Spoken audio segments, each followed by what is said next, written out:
Alguien podría decir de que la gente cree en Jesús hoy en día porque hace 2000 años hubo un man que sí, fue muy pacífico y fue muy especial y fue muy chévere, pero entonces comenzaron a salir historias a partir de él y eso fue creciendo como un efecto de bola de nieve y entonces hoy en día la gente cree en eso. Pero yo diría que es todo lo contrario. Yo diría que la gente que hace 2000 años creyó en él, no solo creyó, sino estuvo dispuesta a morir por él, teniendo unas muertes muy violentas, como mártires.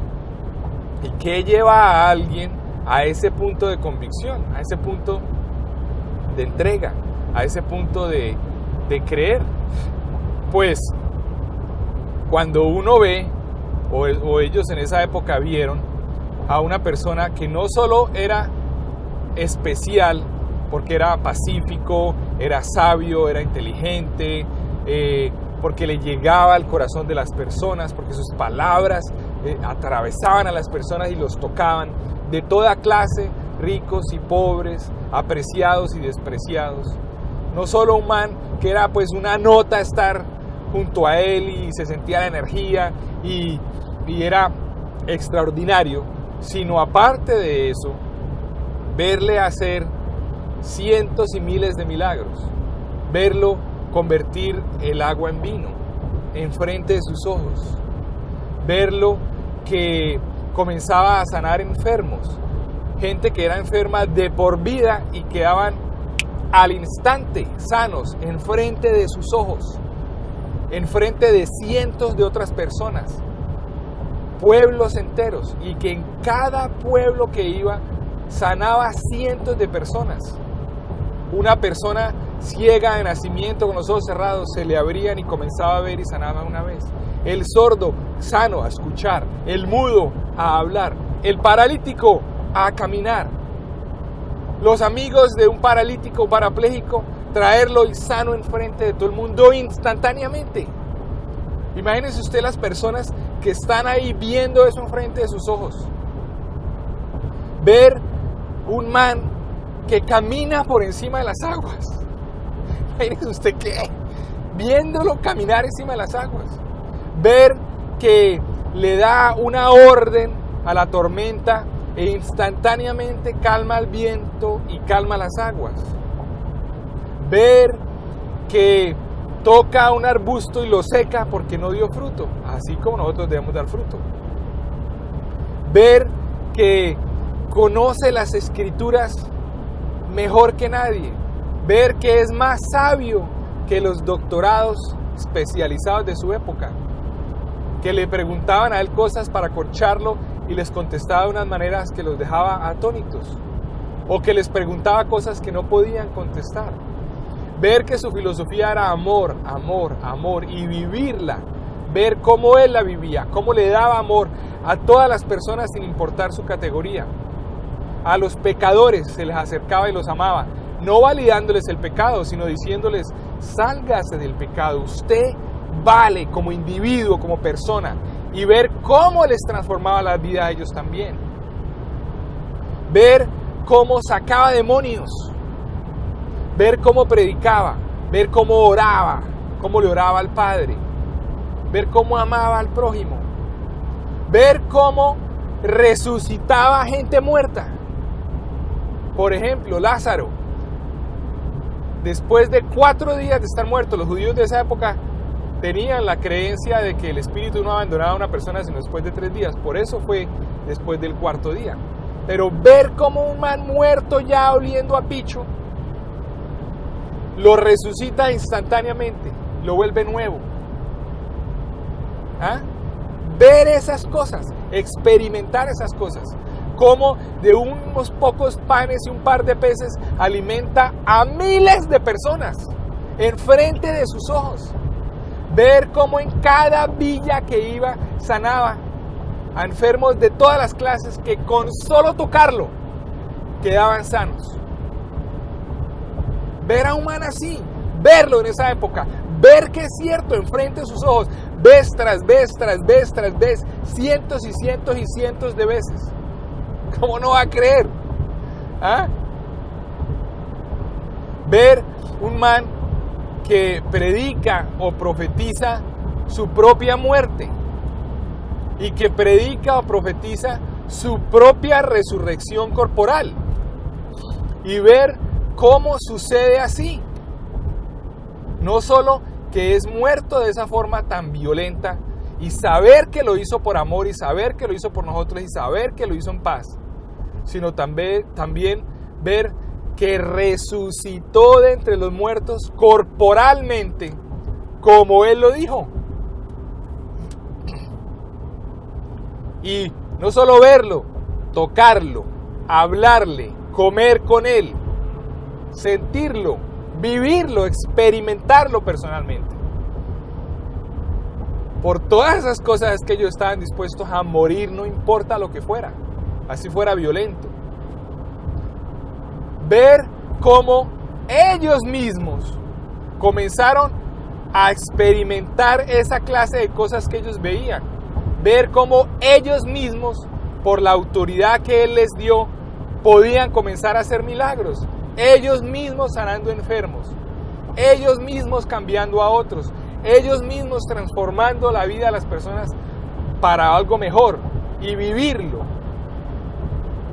Cuando uno hoy en día, 2000 años después, se da cuenta de esa evidencia histórica que hay, y aparte de eso, uno mismo, individualmente, comienza a experimentar en diferentes medidas esas experiencias, comienza a ver milagros en la propia vida de uno, no necesariamente tan grandes como los que pasaron hace 2000 años, aunque a muchas veces a las personas les pasan así de grandes, pero uno comienza a ver cosas que uno dice, wow, esto es un milagro, no hay otra forma que esto pudiera pasar. Y cuando uno comienza a ver cambios en uno mismo, en su personalidad, en su carácter, en sus experiencias, en su manera de pensar, de vivir, de sentir, cuando uno comienza a liberarse de cosas que le ataban, el mal genio, el orgullo, la arrogancia, la ignorancia, el pecado, la lujuria, la pornografía, el amor por el dinero, la comodidad, la pereza, el sexo, el mal genio, las envidias, los miedos, las angustias, cualquier cosa que sea. Cuando uno comienza a darse cuenta cómo uno cambia cosas que no podía uno antes cambiar por uno mismo, pero que es por Jesús, y uno comienza a vivir eso, a experimentar eso, a tener esos cambios personales y a ver milagros en la vida de uno, y uno comienza a relacionarse con Jesús de una manera personal.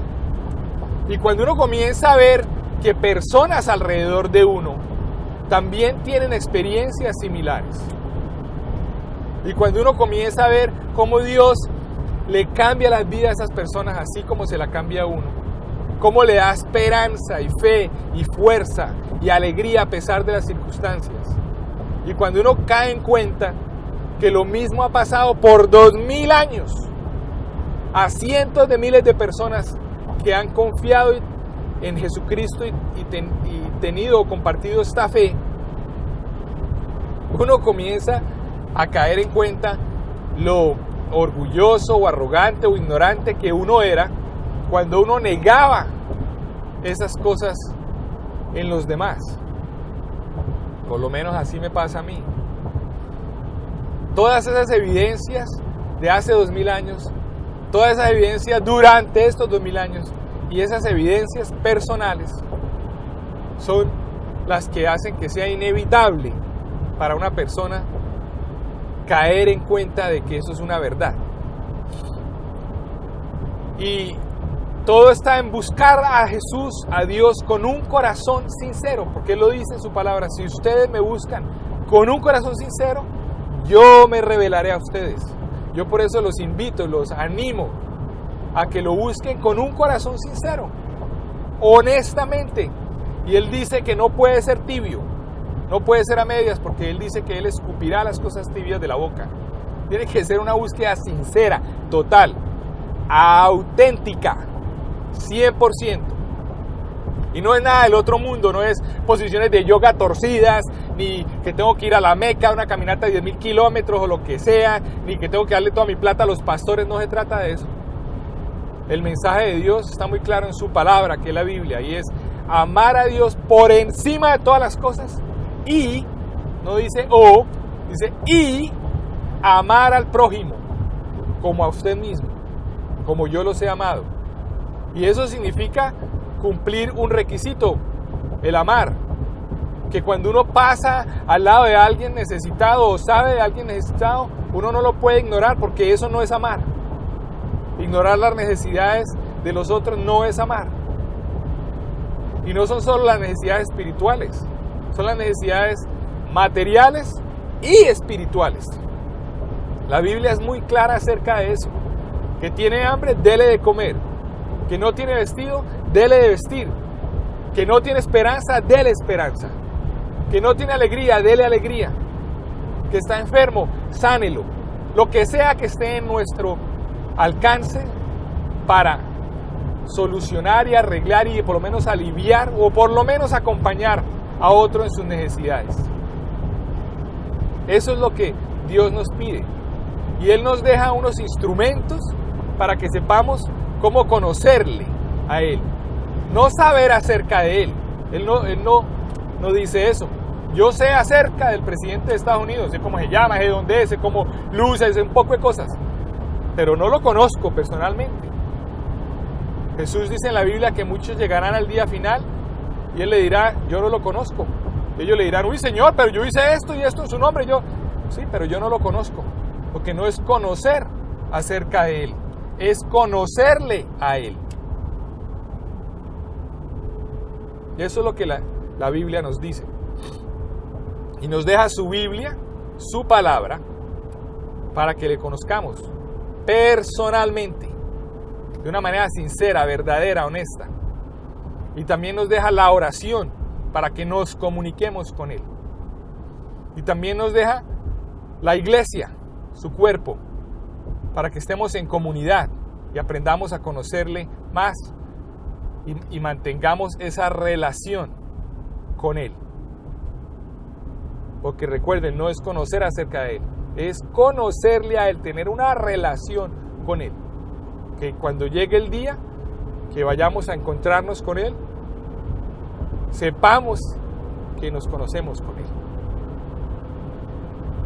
Él nos deja también muchas otras cosas y personas que nos aman y nos deja a través de su iglesia los sacramentos. Por ejemplo, en la Iglesia Católica, el sacramento más valioso es que Él se deja a Él mismo en la Eucaristía. Yo por eso los animo a que conozcan de corazón sincero a Jesús. Lo conozcan a través de su palabra, a través de la oración y de las experiencias personales que se vuelven innegables cuando uno está en ese proceso y se entrega sinceramente a Él. Muchas gracias y que tengan un buen día.